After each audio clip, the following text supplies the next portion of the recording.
Assalamu alaikum, dear ones, and you are studying a very interesting and adventurous story, Nicobobinus. We have already begun reading.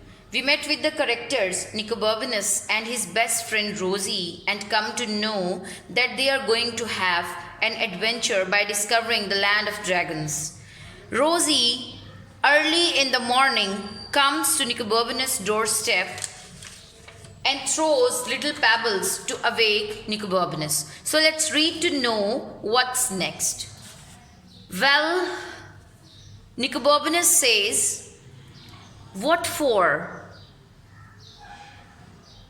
Rosie whispered, "Supplies for the road." What's the meaning of supplies? Mean stock of things, eatables to go through their journey.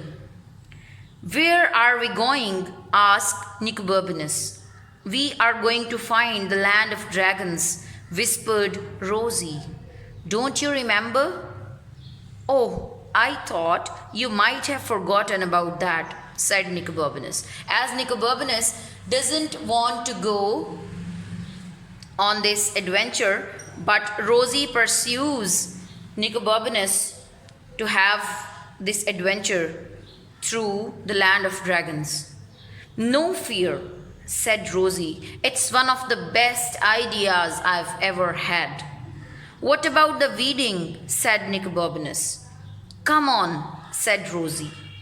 So they set off through the early morning town.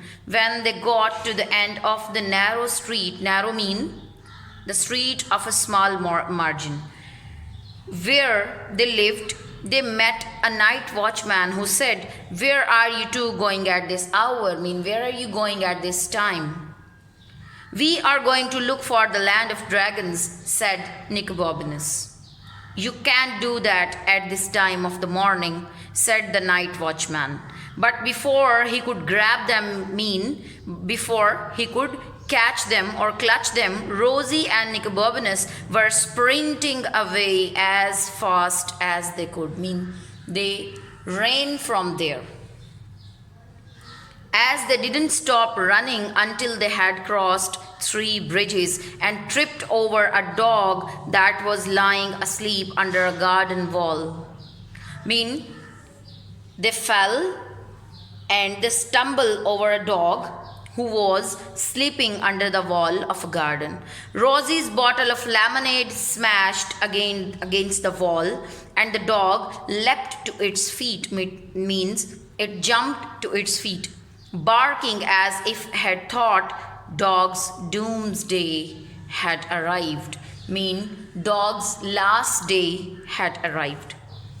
For a moment they were sure it was going to bite them, but then it noticed the 2 buns that had rolled into the gutter. The dog was just to bite them, but then he noticed the buns that were rolling into the gutter.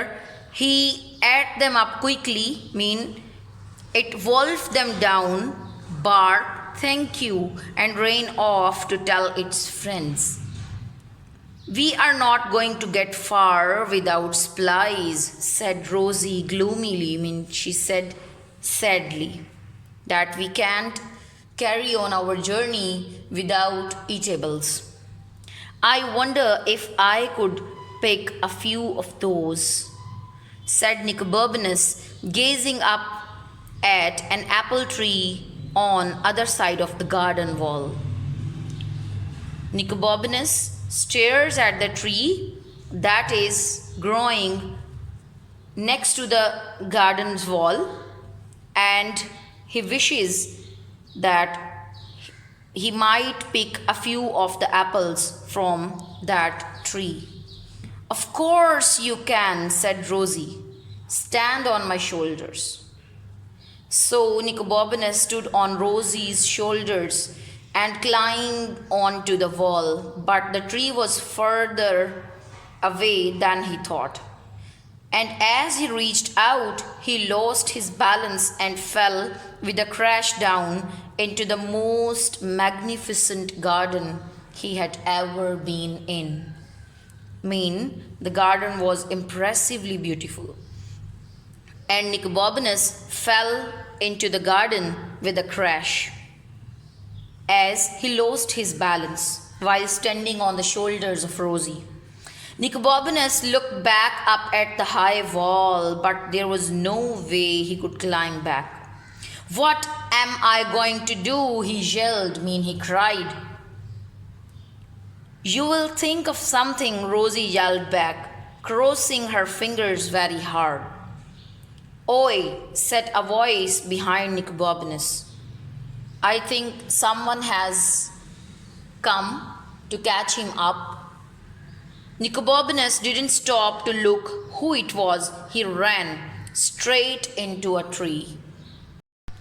"Got you," said the voice, and Nicobobinus felt 5 thick fingers on his neck. "Oh," said Nicobobinus. "I've been waiting for you," said the voice, and Nicobobinus felt 5 more thick fingers round his wrist.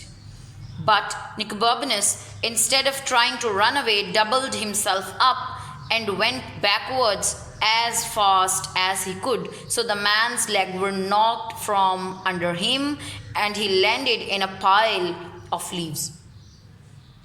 "Are you all right?" called Rosie, but she didn't hear any reply except for the man who growled, "Just you wait, both of you."